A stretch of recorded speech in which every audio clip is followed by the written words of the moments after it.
yang dicintai dan dimuliakan oleh Allah Subhanahu wa taala, wabil khusus orang tua kita Bapak Ustaz Hussein Nafi dan ketua majelis Bapak Ustaz Yayan serta para orang tua sekalian. Limpahan puji dan syukur dari segala kenikmatan yang Allah berikan pada kita. Kenikmatan yang Allah berikan pada kehidupan kita itu tidaklah singkat sekali kehidupan yang diberikan oleh Allah. Kita sukai atau kita tidak sukai, kenikmatan itu akan kita tinggalkan. Ada orang yang hidupnya senang, tapi tetap saja Allah paksakan untuk berpisah dengan kesenangannya. Ada orang yang hidupnya penuh dengan problem, masalah, kekurangan, tapi juga dia harus tinggalkan semuanya. Kenapa? Karena kehidupan itu adalah dengan kudrat Allah. Selama Allah masih memberikan kehidupan, senangmu tetap akan kau rasakan. Selama Allah masih memberikan kehidupan, susahmu juga kau rasakan. Ada kalanya orang yang susah diberikan oleh Allah Subhanahu wa taala kehidupan di dunia ini dengan kekurangan, dengan masalah. Karena Allah Subhanahu wa taala ingin memudahkan dia masuk dalam surga. Ada kalanya orang itu diberikan kesenangan karena Allah ingin sekali menguji dia dengan apa yang diberikan oleh Allah Subhanahu wa taala. Jadi dalam hidup ini, senang, susah, kurang, sakit, sedih, itu bukan masalah. Yang masalah adalah kalau engkau salah menghadapi itu semua. Orang yang senang salah menghadapi kesenangan. Orang yang susah salah menghadapi kesusahan.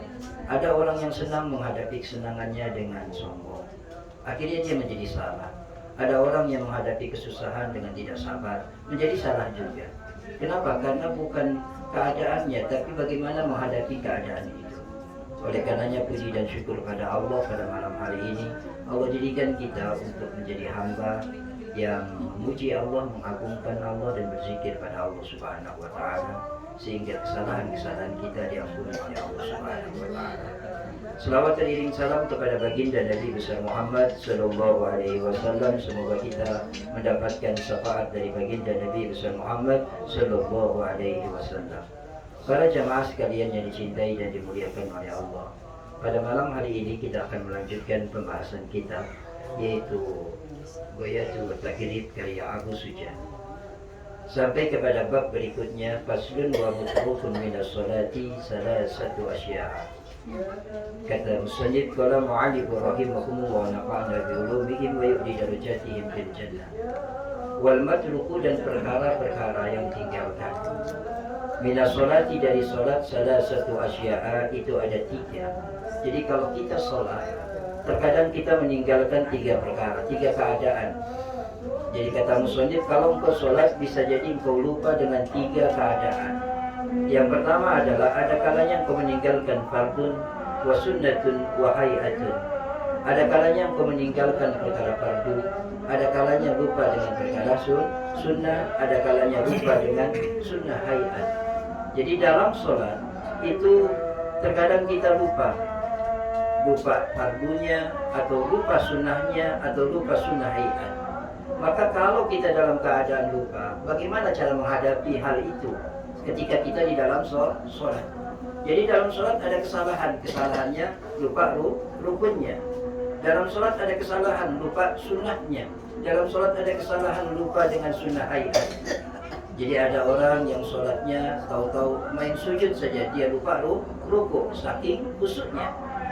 Ya, saking khusyuknya dia lupa dengan ruku, tahu-tahu sujud. Ada juga yang sujudnya sekali tahu-tahu langsung bangun lagi. Jadi itu hal yang terjadi kepada manusia, itu hal yang wajar. Dan itu tidak menjadi masalah kalau dia tahu solusinya. Tapi yang jadi masalah adalah dia tidak tahu solusinya.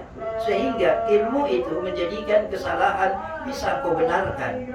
Tapi tanpa ilmu, kebenaran bisa menjadi salah. Oleh karenanya di dalam kehidupan ini, orang yang berilmu bukan berarti dia tidak bersalah, tapi dia tahu bagaimana cara memperbaiki kesalahan. Sedangkan orang yang tidak berilmu salah saja nggak tahu kalau dia salah. Ini yang jadi problemnya. Kalau Allah Subhanahu wa taala sudah berikan pengetahuan pada seorang hamba, lantas pengetahuan itu tidak bermanfaat, apalagi yang bisa menjadikan bermanfaat buat hamba itu. Jadi Allah Subhanahu wa taala senang Kata Nabi, "Wa man yuridil khairan yufaqihu fiddin." Kalau Allah sudah senang pada hamba, diberikan kepahaman. Ini Allah yang beri. Ternyata pemberian Allah tidak manfaat. Dia tidak menjadi tawadhu, dia tidak menjadi istilahnya hamba yang lembut, dia tidak menjadi hamba yang memaafkan. Kenapa? Karena pemberian Allah tidak dia gunakan dengan sebaik-baiknya. Jadi semua kehidupan ini tidak ada yang tidak pemberian Allah, semua pemberian Allah. Termasuk lupa tadi adalah pemberian Allah. Jangan marah-marah kalau kita sholat lupa atau menyalahkan orang yang lupa. Lagi lupa disalahin. Coba aja dalam sholat kalau orang itu lupa, laki-laki kalau lupa itu diharuskan dia mengingatinya dengan tasbih. Kenapa dengan tasbih? Padahal lupa. Dia lupa ruku, makmumnya bilang subhanallah, maha suci Allah. Tetap, kenapa? Karena hamba ini tidak suci. Yang suci adalah Allah. Jadi ketika dia lupa, udah, ini adalah perkara yang wajar, yang tidak perlu dipermasalahkan. Jadi kalau ada kesalahan, jangan diangkat kesalahannya. Ini kita senangnya ngangkat kesalahan. Kadang-kadang yang ngangkat salah juga. Jadi orang yang menyalahkan orang lain itu adalah orang yang salah. Dan orang yang disalahkan belum tentu menjadi orang yang salah. Kenapa? Karena di dalam kehidupan ini ada kalanya Allah meletakkan engkau menjadi hamba yang bersalah, ada kalanya engkau menjadi hamba yang benar. Kalau yang bersalah diletakkan oleh Allah, dia menjadi hamba yang bersalah, ilmunya adalah, tujuannya adalah mengakui kesalahan. Dan kalau hamba itu diletakkan dalam kebenaran, tujuannya adalah mau gak engkau memaafkan orang yang salah. Jadi semuanya punya konsep tersendiri di dalam Al-Quranul Karim yang Allah Subhanahu wa Ta'ala ajarkan. Maka ketika hamba itu sholat, dia akan menemukan problem. Ada kalanya dia lupa dengan fardu, ada kalanya dia lupa dengan sunnah, ada kalanya dia lupa dengan sunnah hayat. Maka di sini disebutkan oleh musannif, fal fardu la yanubu anhu sujudu syahwi bal in zakarahu wa zamanul qaribun ata bihi wa bana alaihi wa sujudu lisyahwi. Kata musannif, fal fardu, maka adapun perkara fardu, la yanubu anhu, dia tidak bisa mengganti perkara fardu yang dia tinggalkan. Sujudus sahwi, yaitu dengan sujud syahwi.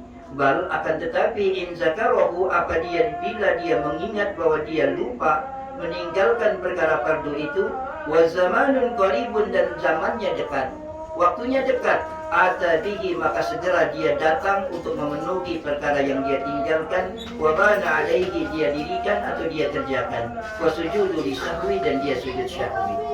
Ini kata musannif, kalau engkau sholat fardu as-sholat, lantas fardunya ada yang lupa, rukunnya ada yang lupa, maka kata musannif, kalau sudah lupa, sudah balik lagi. Tekankan sesuatu yang lupa atau laksanakan sesuatu yang kau lupa, dan setelah itu engkau segera ganti dengan sujud syahwi. Jadi ada kita sholat lupa, kalau kita lupa lupa sujud, sujudnya cuma sekali, tahu-tahu bangun. Akhirnya ketika baca Al-Fatihah kita ragu, ini sujud tadi sekali atau dua kali. Dia bingung, kenapa? Karena banyaknya problem yang dia bawa di hadapan Allah. Akhirnya sudah, ternyata itu sujud hanya sekali saja. Maka dia harus kembali untuk melakukan sujud. Kenapa? Kalau menggantikan sujud, wa zamanun qaribun, waktunya dekat. Maksudnya ketika dia bangun, baru baca bismillah, dia ingat bahwa dia lupa dengan sujudnya. Sujudnya baru sekali, kok saya sudah bangun. Maka segera dia kembali untuk melaksanakan sujud. Jangan dilanjutkan sholat. Kenapa? Karena yang ditinggalkan adalah rukun, atau yang ditinggalkan adalah fardu. Jadi kalau dia ingatnya sudah salam, sudah diri lagi, ambil satu rakaat. Jadi ketika dia sudah salam, assalamualaikum, assalamualaikum, terus akhirnya dia ingat, sujud saya cuma sekali pada rakaat yang kedua. Sudah bangun lagi dan laksanakan satu rakaat untuk mengganti rakaat yang telah dia tinggal, yang tidak sempurna.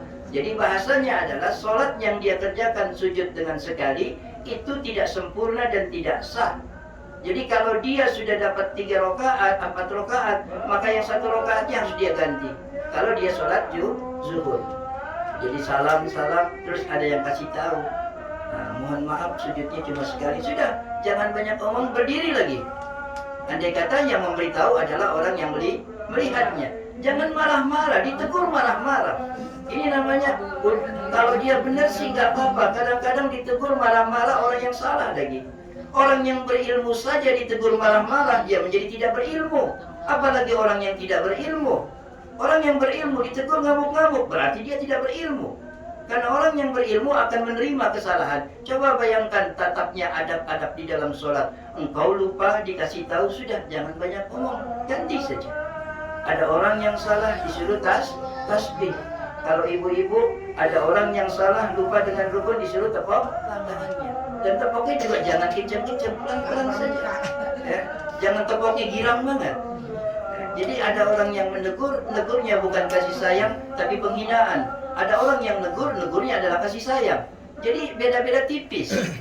Ya, beda-beda tipis ketika orang itu menegur kita. Ada kalanya dia menegur membawa kebencian, ada kalanya dia menegur membawa kasih sayang. Seorang ibu menegur anaknya membawa kasih sayang, tapi seorang ibu menegur tetangganya itu membawa kebencian kadang-kadang. Dia tegur, kenapa saya sayang sama dia padahal benci.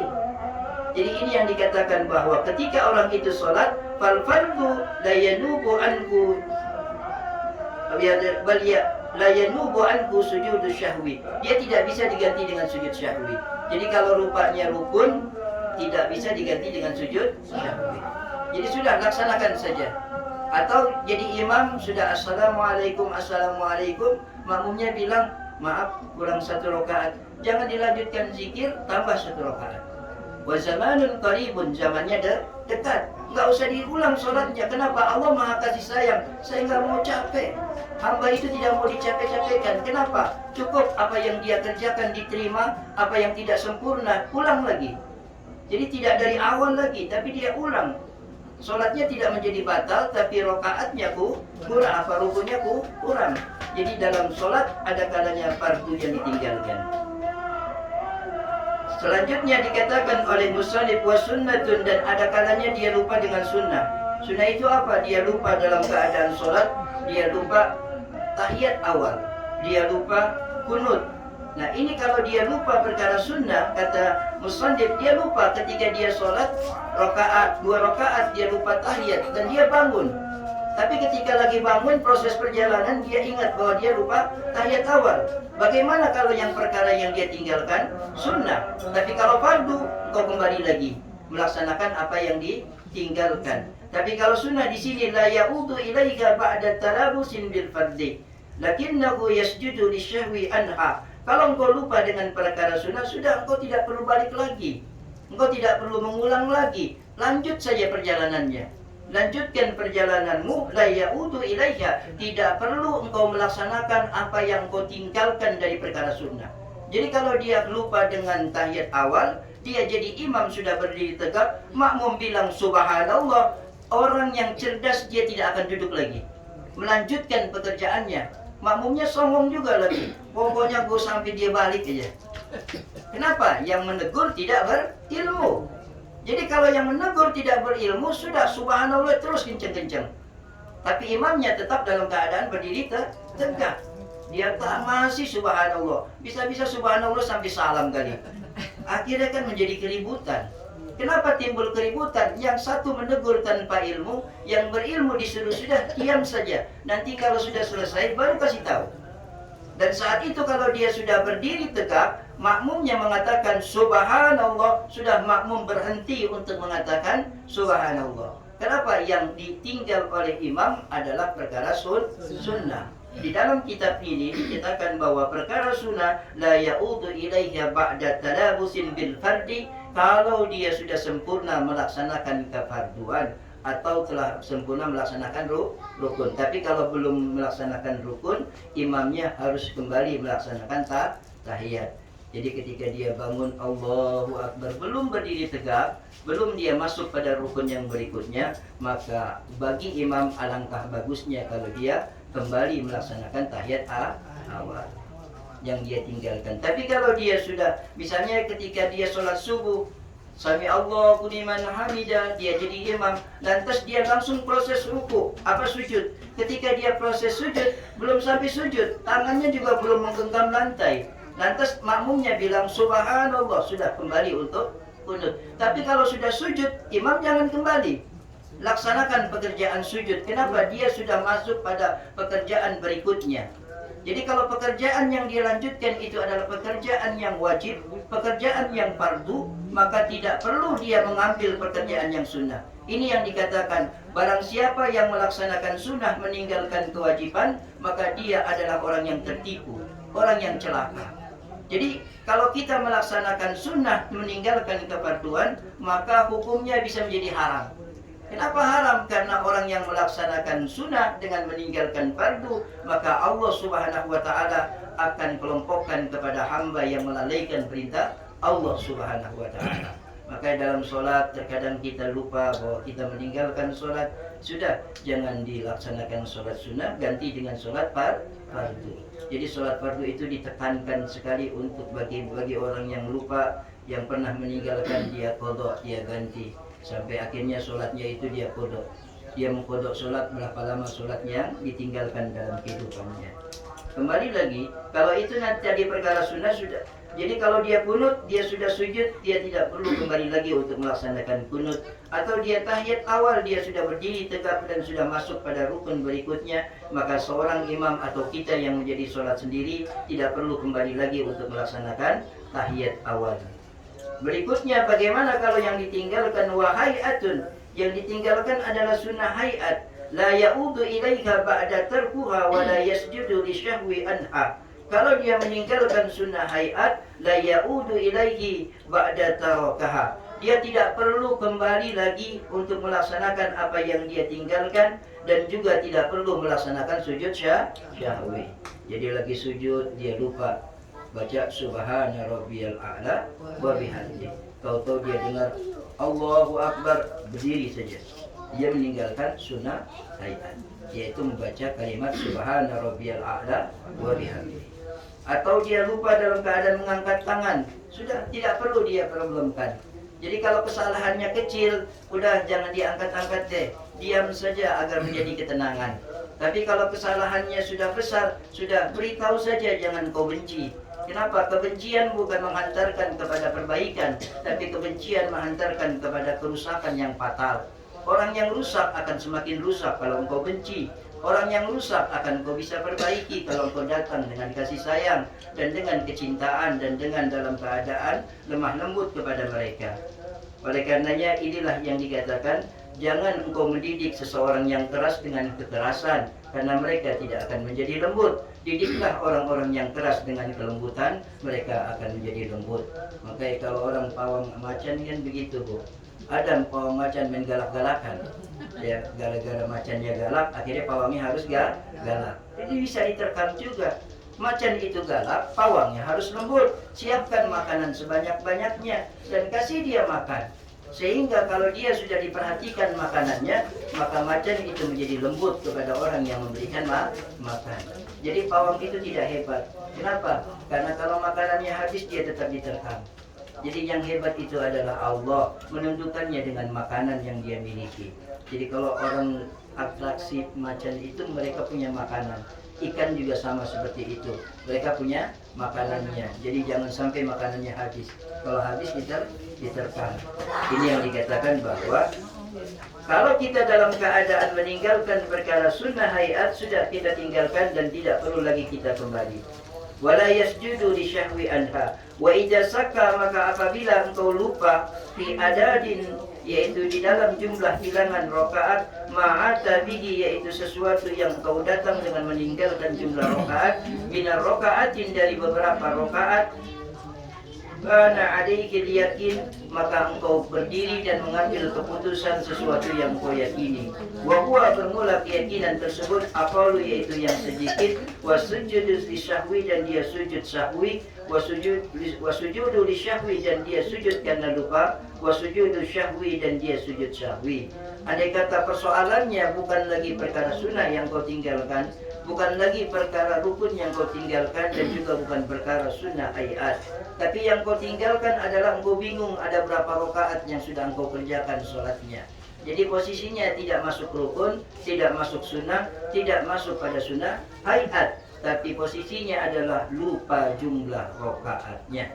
Jadi dia sholat, dia lupa sudah 3 atau sudah 4. Maka di sini musannif mengatakan wa huwa aqallun rakaatin Bana alaihi yakin, maka dia datang dengan keyakinannya, wahwa bermula yang dia yakini, aqalun yaitu yang sedikit. Jadi ambil bilangan yang sedikit.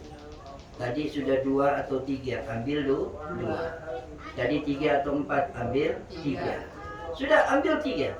Kenapa? Karena ini keraguan. Jadi kalau dia posisinya lupa, Allahu Akbar, dia sudah berdiri tegak 2 atau 3. Tapi kalau dia ambil yang 3, salam juga dia masih kedar juga. Kenapa? Kayaknya kurang. Kayaknya kurang. Jadi problem. Tapi kalau dia ambil yang 2, dia nggak pikiran lagi.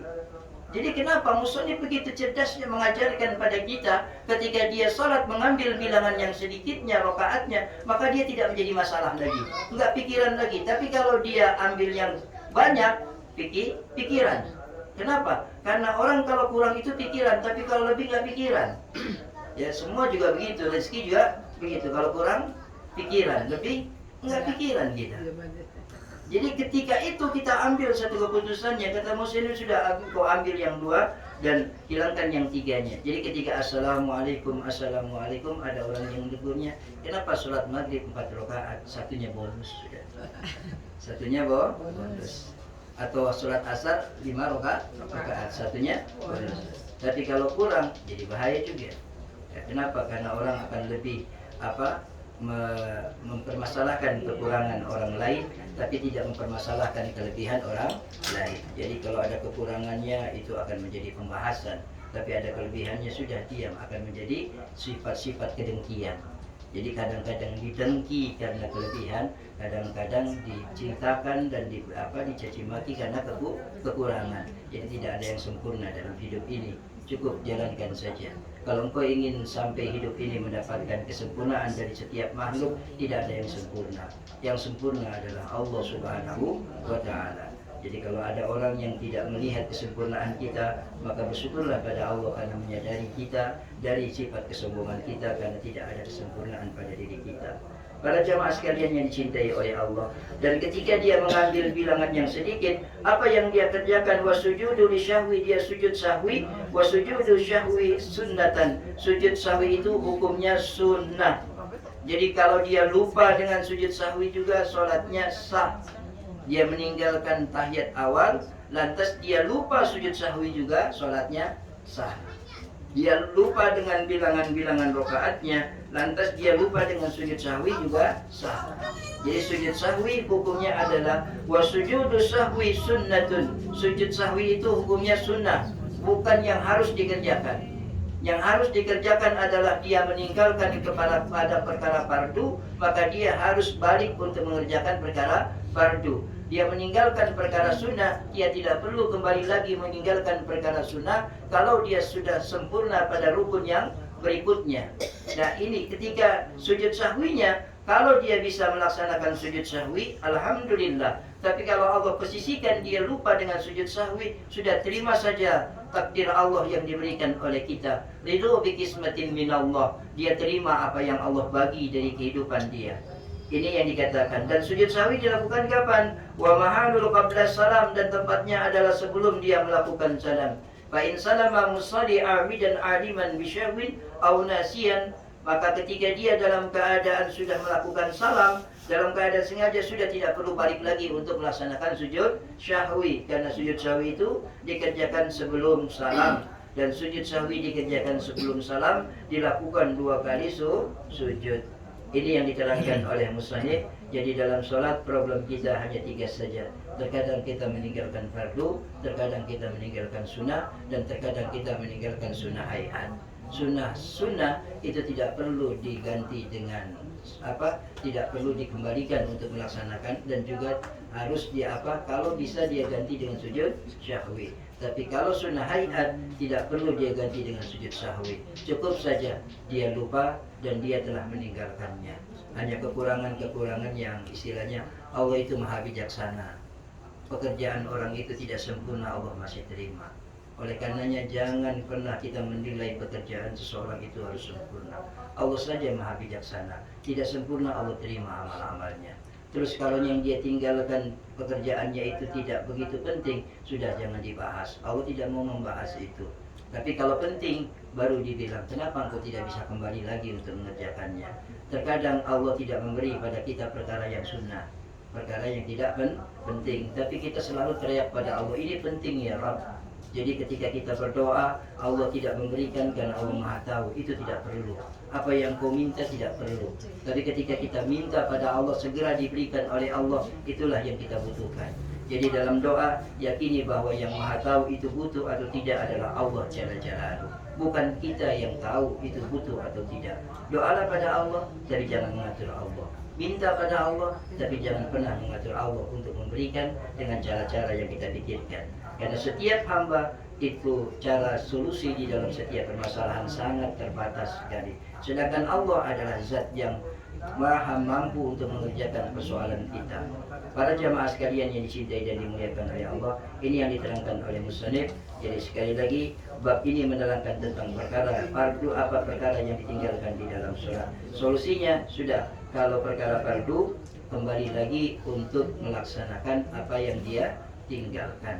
Kalau itu zamannya dekat atau dia dalam keadaan belum salam. Tapi kalau sudah salam, maka ganti dengan satu rakaat yang dia tinggalkan rukunnya. Tapi kalau belum salam, kerjakan apa yang dia tinggalkan. Ya, tapi kalau sudah salam, menjadi satu rakaat. Kenapa? Karena nggak bisa ketika dia salam lupa sujud, tahu-tahu sujud aja. Jadi dia harus mengerjakan satu rakaat. Kenapa? Karena rakaat yang dia tinggalkan sujudnya itu menjadi tidak sah. Kalau tidak sah berarti tidak ada pekerjaan. Kalau tidak ada pekerjaan, maka munculkan pekerjaan yang kau tinggalkan itu. Tapi kalau sunnah, sudah engkau kembali lagi. Kalau misalnya engkau mau kembali pada perkara sunnah tersebut yang kau tinggalkan. Tapi kalau sudah sempurna fardu atau rukun yang berikutnya, tidak perlu dia kembali untuk melaksanakan sunnah. Jadi tadi imam sudah sujud, tidak perlu kembali untuk melaksanakan kunut. Walaupun makmum teriaknya subhanallah kencang-kencang. Kenapa? Karena yang ditinggalkan adalah sunnah. Itu pentingnya ilmu. Jadi kalau jadi imam, ya, pentingnya ilmu sudah diikuti seperti itu. Faslun wa khamsatu awqatin la yusibu fiha wallahu a'lam bissawab. Para jamaah sekalian, inilah yang diterangkan oleh Syekh Abu Sujad di dalam kitab Al-Bayatul wa Takrib. Mudah-mudahan Allah berikan kepahaman pada kita. Mohon maaf atas segala kekurangan dan semua kebaikan dalam petunjuk dan hidayah dari Allah. Mungkin sebelum ditutup ada pertanyaan. Iya.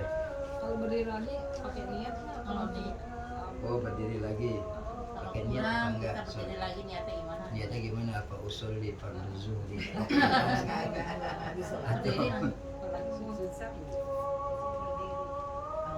Jadi bagaimana kalau misalnya berdiri lagi?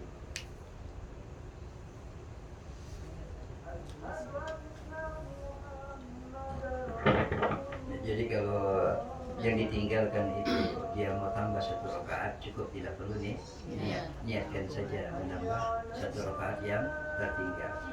Niatnya bagaimana? Cukup bahasa Indonesia saja. Bahasa Indonesia yaitu mengganti rakaat yang kurang atau tertinggalnya rukun yang dalam satu rakaat. Cukup, pokoknya tambah saja. Jadi kalau orang sedang memperbaiki sesuatu pekerjaan yang kurang, itu nggak perlu dia niatkan. Cukup dia berdiri saja. Kenapa? Ini belupa, ini belum dikerjakan. Kayak orang kerja di kantor, dia ketinggalan, belum ada yang dikerjakan, nggak perlu lagi kan. Pokoknya dia datang mengerjakan, fokus pada apa yang dia tinggalkan. Sudah. Jadi untuk menambah satu rakaat yang dia lupa karena rukunnya tertinggal, itu tidak perlu dia niatkan untuk niat sebagaimana sholat. Cukup dia niatkan adalah mengganti rakaat yang tidak sah. Berdiri saja tegak. Wallahu a'lam bishawab. Mungkin ada lagi pertanyaannya? Ustaz, kalau tahiyat terakhir Ya, terakhir. kalau sampai Allahumma sholli ala sayyidina Muhammad, karena kita mules nih pengen itu, jadi kita salah boleh nggak tuh? Harus ganti. Dan bagaimana tahiyat akhir, terus dia ucapkan dengan Allahumma sholli ala sayyidina Muhammad wa ala ali sayyidina Muhammad. Assalamualaikum. Salatnya sah. Kenapa? Karena rukun daripada rukun sholat itu adalah berselawat kepada Nabi Sallallahu Alaihi Wasallam. Sedangkan kepada Sayyidina Ibrahim hukumnya sunnah. Kama sallaita ala Sayyidina Ibrahim wa ala ali Sayyidina Ibrahim wa barik ala Sayyidina Muhammad wa ala ali Sayyidina Muhammad kama barakta ala Sayyidina Ibrahim wa ala ali Sayyidina Ibrahim. Ini sunnah. Makanya kalau sholat kita buru-buru ngejar waktu, sudah tinggalkan yang sunnah. Daripada ngerjain yang sunnah, akhirnya yang fardu tidak difokuskan. Jadi perhatikan dulu yang rukun, baru engkau mengerjakan yang sunnah. Sama wudhu juga begitu. Perhatikan rukun-rukun wudhunya, baru memperhatikan yang sunnah. Kalau belum sempurna rukunnya, maka jangan pernah memperhatikan yang sunnah. Sama kalau belum bisa sholat 5 waktu dengan terjaga, jangan sok-sok tahajud. Ya kan? Saya semalam tahajud zuhur gagak sholat, kan lucu aneh. Ya, jadi sudah kerjakan saja yang diwajibkan oleh Allah, dan Allah Maha kasih sayang pada kita. Jadi intinya tetap sah tanpa dia melanjutkan dengan kama sallaita ala Sayyidina Ibrahim. Dan kalau dia langsung salam, itu sholatnya sudah sempurna.